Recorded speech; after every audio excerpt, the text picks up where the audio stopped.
7 రైతుల ఆత్మహత్య 45 గంటల్లో 8 మంది కూలీలు ముఖ్యమంత్రి గారి సొంత జిల్లాలో అక్కడ స్థిరంగా ఎక్కువైపోయినారు. ఇది ఏది స్టోరీ లేదు. ఆయన మాత్రం ఆయన పాటికి ఆయన ఇవాళ చక్కర్లు కొడుతూ గాలి మంటలు తిరుగుతూ గాలి మంటలు తిరుగుతూ మళ్ళీ ఢిల్లీకి పోయాడు 36 సార్లు. ఇప్పుడే నాకు అర్జెంట్ మనం ఢిల్లీకి పోయాడు. 35 సార్లు పోయి పీకింది 36 సార్లు పోయి పీకేది.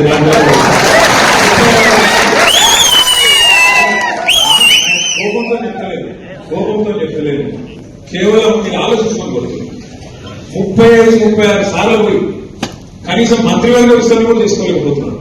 ఇంకా అలా కూడా 6 ఖాళీలు ఉన్నాయి, అది కూడా పూర్తి చేసుకోలేడు.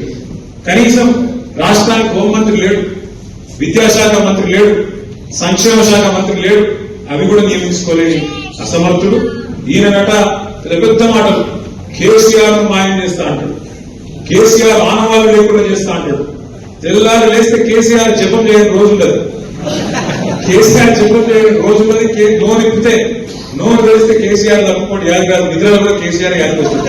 అది కూడా తప్ప. వాస్తవం ఏంటంటే నిజంగా చెప్తున్నాయి, నీకు తెలుసు, నాకు తెలుసు, రేవంత్ రెడ్డి కూడా తెలుసు.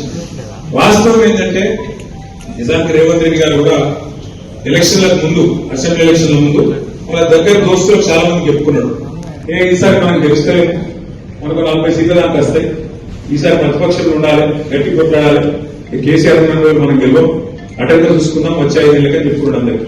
కానీ ప్రజలు అడిమాన్ విడుదలగా కలిగింది, అట్లా లక్కీలా అట్లా కలిగింది. ఎందుకు నమ్మింది? ఏం నమ్మిండ్రు? ₹1,00,000 కేసీఆర్ ఆడపిల్ల పెళ్లికి ఇస్తుంటే ఏం చెప్పండి, కేసీఆర్ గారు ఇచ్చే 1,00,000 పెళ్లి అయిపోయినప్పుడు వస్తుంది, పెళ్లి అయిపోయి పిల్లలు ఉండేటప్పుడు వస్తుంది.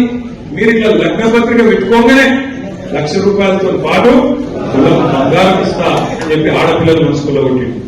అట్లే రైతులకు ఏం చెప్పిండు? రైతులందరికీ కేసీఆర్ బిచ్చవేసినట్టు 10,000 ఇస్తుండు, నేను 15,000 ఇస్తా. కేసీఆర్ ₹1,00,000 మాఫ్ చేసిండు, నేను 2,00,000 మాఫ్ చేస్తా. కేసీఆర్ మాఫ్ చేయంగా మొత్తం లాభపడ్డది కూడా అర్జెంట్ గా దాన్ని కూరుకుండ్రి, ఊరికి మీరు 2,00,000 తెచ్చుకోండి, నేను వస్తూనే ఉన్నా. రాగానే ఎంబడే డిసెంబర్ 9 నాడు సంతకం పెట్టి రుణం మొత్తం మాఫ్ చేస్తాను. ఇలా రేవంత్ రెడ్డి గారి ప్రభుత్వం వచ్చి ఒక 450 రోజుల దాకా అవుతా ఉంది. 450 మంది రైతులు రోజుకొకరి చొప్పున చచ్చిపోయారు. ఈ రోజు వరకు ఆత్మహత్య చేసుకోరు. మనం ఆలోచించాలి, కేసీఆర్ ప్రభుత్వంలో ఈ పరిస్థితి లేకుండా. కేసీఆర్ ప్రభుత్వంలో మనం చెప్పుకున్నాడు కాదు, కేంద్ర ప్రభుత్వం పార్లమెంట్ లో చెప్పింది. రైతు ఆత్మహత్యలు భారతదేశంలో అత్యధికంగా తగ్గించింది కేసీఆర్ ప్రభుత్వం, తెలంగాణ రాష్ట్రం మనం చెప్పుకుంది కాదు, కేంద్రం ప్రభుత్వం పార్లమెంట్ లో చెప్పిన మాట. మళ్ళీ ఒకసారి ఆత్మహత్యలు ఎత్తించాలని ఏం జరుగుతున్నది?